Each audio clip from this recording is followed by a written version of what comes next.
사도신경을 고백하심으로 9월 16일 새벽 예배를 시작하도록 하겠습니다.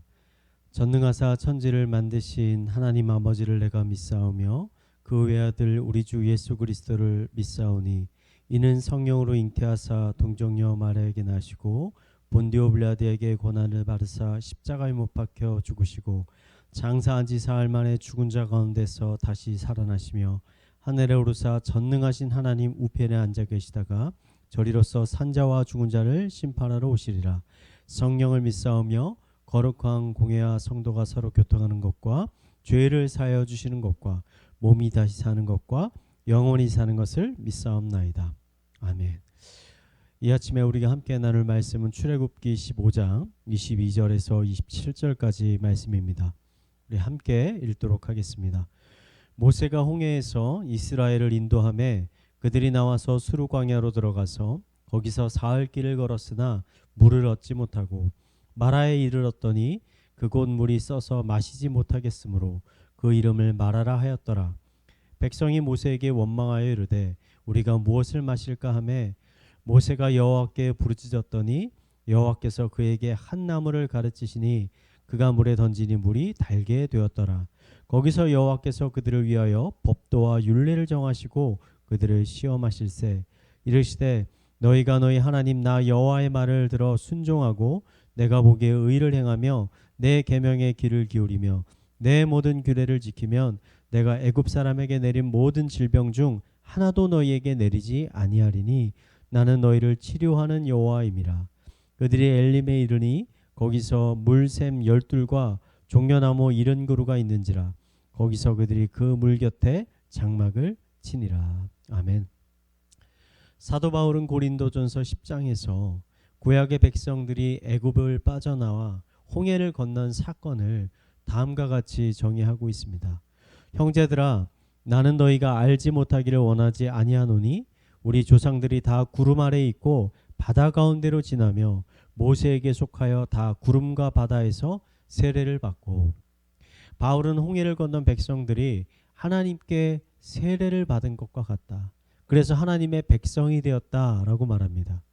이것은 홍해의 사건이 단순히 이스라엘 백성들을 위협하는 바로의 군대들을 물리치기 위한 하나님의 놀라운 이적일 뿐만 아니라 이스라엘 백성들을 하나님의 백성으로 삼기 위한 놀라운 구원의 역사였다라는 의미입니다. 이러한 관점에서 우리는 홍해를 건넌 백성들의 이 광야에서의 삶이 예수님을 영접하고 신앙생활을 시작한 우리 신약시대의 성도들의 삶과 동일하다라는 것을 알 수가 있습니다. 실제로 출애굽을 한 백성들의 삶을 우리가 자세히 살펴보면 우리들이 실제적으로 겪고 있는 신앙의 여정과 매우 유사하다라는 것을 발견하게 됩니다. 홍해가 갈라지고 그 사이를 건넌 이스라엘 백성들은 하나님이 주신 놀라운 능력, 그 구원으로 인해서 크게 기뻐했습니다. 출애굽기 15장 초반부는 이 구원으로 인해서 모세와 미리암과 그리고 백성들이 하나님께 올려드리는 감사와 찬양의 고백들로 가득 차 있습니다. 우리들도 비슷하지 않습니까? 예수님을 인격적으로 우리가 만나서 영접하게 되면 우리의 마음속에서는 기쁨과 감사가 넘쳐나게 됩니다. 하루 종일 하나님을 예배하고 또 찬양해도 부족할 것 같은 마음이 듭니다. 저는 20살 때 예수님을 인격적으로 만나게 됐는데 그때 제 마음 가운데 너무나 큰 감격과 기쁨이 있어서 1년 동안 하루에 3시간씩 하나님을 찬양했던 기억이 있습니다. 아마 저와 비슷한 경험을 하신 분들이 여럿 계실 거라고 생각이 됩니다. 그런데 이러한 기쁨과 감격이 얼마 지나지 않아서 점점 사그러들게 됩니다.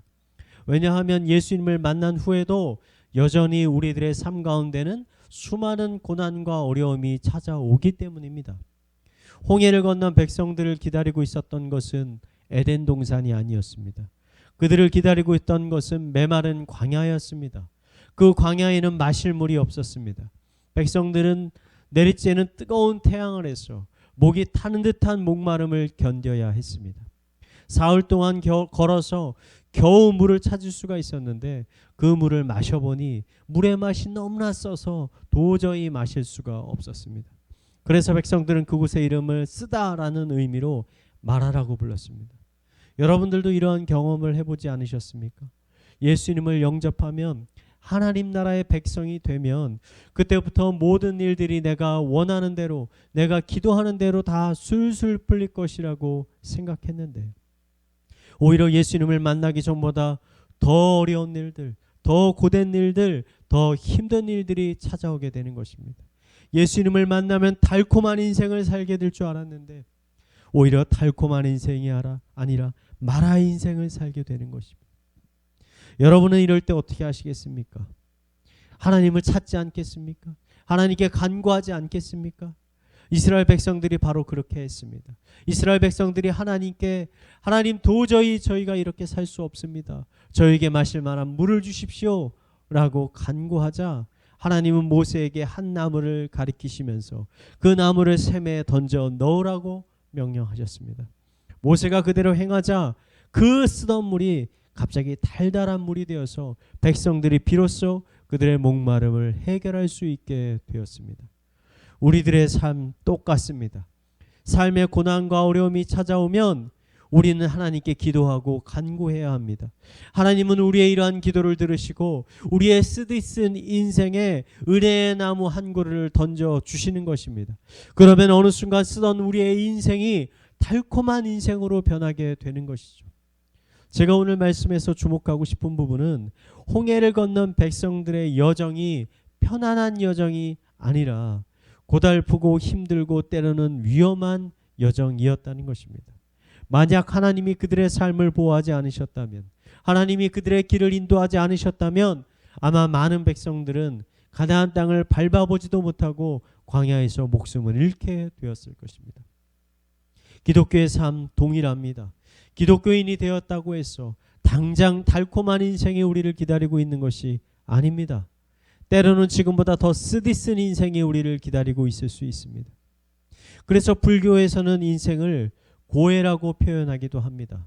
고통스러운 바다라는 의미입니다. 우리의 인생 가운데 수많은 고통이 있는 것은 사실이지만 저는 인생을 고해라고 생각하지 않습니다. 하나님을 만난 성도들의 인생은 오히려 달콤한 커피와도 같다는 생각을 합니다. 여러분 커피가 쓰다는 거 다 아시죠? 근데 그 쓰디쓴 커피에 여러분 설탕 한 숟가락, 두 숟가락, 세 숟가락을 넣으면 어떻게 되는지 아시죠? 너무나 달콤하고 맛있는 음료로 변하게 되는 것입니다. 그렇습니다.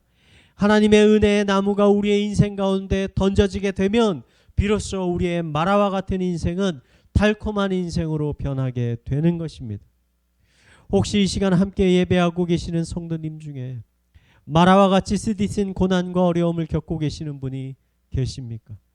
그렇다면 오늘 이스라엘 백성에게 일어난 이 사건을 깊이 묵상하며 하나님께 이렇게 기도해 보시기 바랍니다. 하나님, 마라와 같은 제 삶 가운데 하나님의 은혜를 부어 주시옵소서. 쓰디쓴 인생에 달콤한 인생으로 변하게 하여 주시옵소서. 이 시간 함께하고 계시는 모든 성도님들의 삶 가운데 하나님의 은혜의 나무가 던져져서 삶의 모든 슬픔과 아픔들이 모두 사라지고 하나님이 주시는 충만한 기쁨과 만족을 경험하게 되시기를 이 시간 마지막으로 축원을 드리겠습니다. 함께 말씀을 묵상하며 기도하도록 하겠습니다.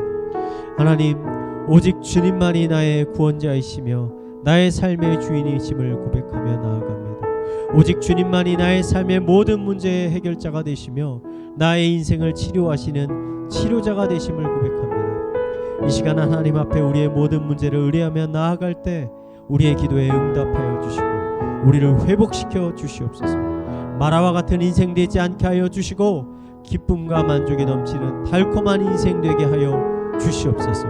이 시간 우리 함께 말씀을 묵상하며 기도하도록 하겠습니다. 기도하시겠습니다. 하나님 아버지, 이 시간 이 출애굽의 말씀을 우리 묵상하며 주님 앞에 나아갑니다. 우리가 걷는 이 인생길 험난한 인생길입니다. 수많은 장애물들이 있고 수많은 문제들이 우리를 찾아올 수 있습니다. 하지만 그 가운데 우리가 낙심하지 아니하고 오직 하나님을 찾게 하여 주시옵소서. 오직 하나님을 의뢰할 수 있도록 하여 주시옵소서. 하나님의 은혜의 나무를 우리의 인생 가운데 던져 주시옵소서. 쓰디쓴 우리의 마라와 같은 인생이 하나님이 던져주시는 그 은혜로 인하여, 자비하심으로 인하여, 사랑으로 인하여 달콤한 인생으로 변할 수 있도록 주님 인도하여 주시옵소서. 우리 이 시간 교회를 위해서 함께 기도하도록 하겠습니다. 다음 주부터 추석 연휴가 시작이 됩니다. 추석 연휴 기간 동안 가족 친지들과 행복한 교제의 시간 갖게 하여 주시옵소서. 그 시간을 통해 아직 복음을 알지 못하는 우리 가족과 친척들에게 복음을 전할 수 있는 기회를 허락하여 주셔서 죽어가고 있는 우리의 가족 친지들이 새로운 생명을 얻고 또 하나님이 주시는 풍성한 삶을 누릴 수 있게 하여 주시옵소서. 우리 교회와 우리 성도님들을 위해서 함께 기도하도록 하겠습니다. 기도하시겠습니다. 하나님 아버지, 이 시간 하나님 앞에 간절히 기도하며 나아갑니다. 하나님 아버지, 이제 얼마 안 있으면 추석 연휴가 시작이 됩니다. 아버지, 그 연휴 기간 동안에 가족과 친척들 간의 친밀한 교제 시간들이 있을 수 있도록 주님 인도하여 주시옵소서. 우리가 특별히 아직 하나님을 만나지 않고 있는 못 만난 우리의 가족과 친척들을 위해 중보할 수 있도록 하여 주시옵소서. 우리가 복음을 들고 찾아갈 수 있도록 하여 주시옵소서. 복음을 전할 수 있는 기회를 주님께서 허락하여 주시옵소서. 그들의 마음을 주님께서 준비시켜 주시고 마음을 열어 주셔서 마라와 같은 그들의 인생 가운데 복음의 말씀이 심겨질 수 있도록, 던져질 수 있도록 주님께서 인도하여 주시옵소서. 복음의 은혜가 그들에게 흘러갈 수 있는 귀한 시간 될 수 있도록 인도하여 주시옵소서. 우리 마지막으로 가정과 사회와 개인의 기도 제목을 가지고 함께 기도하도록 하겠습니다. 기도하시겠습니다. 하나님 아버지, 이 시간 우리의 가정을 위해서 기도합니다. 우리의 가정 가운데 하나님의 더 큰 은혜가 부어질 수 있도록 인도하여 주시옵소서. 하나님의 은혜의 남비가 내릴 수 있도록 하여 주시옵소서. 저희 가정을 회복시켜 주시옵소서. 강건케 하여